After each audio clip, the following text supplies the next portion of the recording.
கிறிஸ்துவுக்குள் பிரியமான சகோதர சகோதரிகளே, இந்த மனமகிழ்ச்சியான காலை வேளையிலே உங்களை சந்திப்பதில் மிகவும் மகிழ்ச்சி அடைகிறேன். இன்றைய தினம் உங்களுக்காக கொடுக்கப்பட்ட வேத வசனம் எண்ணாகமம் 34 அதிகாரம் 2 வசனம். நீ இஸ்ரவேல் புத்திரருக்கு கட்டளையிட்டு சொல்ல வேண்டியது என்னவென்றால், கானான் தேசம் அதன் எல்லைகள் உட்பட உங்களுக்கு சுதந்திரமாக கிடைக்கப் போகிறது.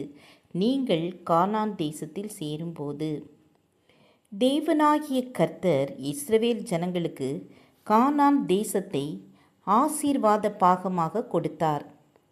கானான் தேசத்தின் குடிகளை விரட்டிவிட்டு மொத்தமாக முழு கானானையும் இஸ்ரவேலின் 9.5 கோத்திரத்திற்கும் கொடுத்தார். அதாவது 100% கானானும் முழுமையாக மொத்தமாக இவர்களுக்கு பார்த்து கொடுக்கப்பட்டது. தேவன் இவர்களுக்கு எல்லைகளை வகுத்து கொடுத்தார்.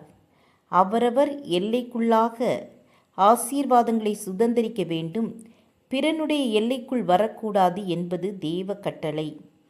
சிறு குழந்தைகளுக்கு நிறைய உணவுப் பொருட்கள், தின்பண்டங்கள் ஆகியவைகளை பங்கிட்டு கொடுத்த பெரியவர், நீங்கள் அவரவருக்கு பிரித்து கொடுத்த உணவு பண்டங்களை தான் சண்டையிடாமல் சாப்பிட வேண்டும்.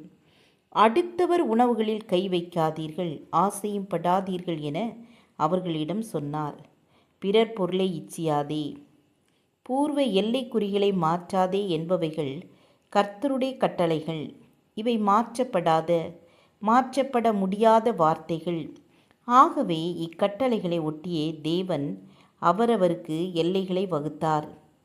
எல்லை மீறினால் தேவன் கோபமடைவார். ஆதாமிடமும் எல்லைகள் ஏதேன் தோட்டத்திலே கட்டளையாக கொடுக்கப்பட்டது.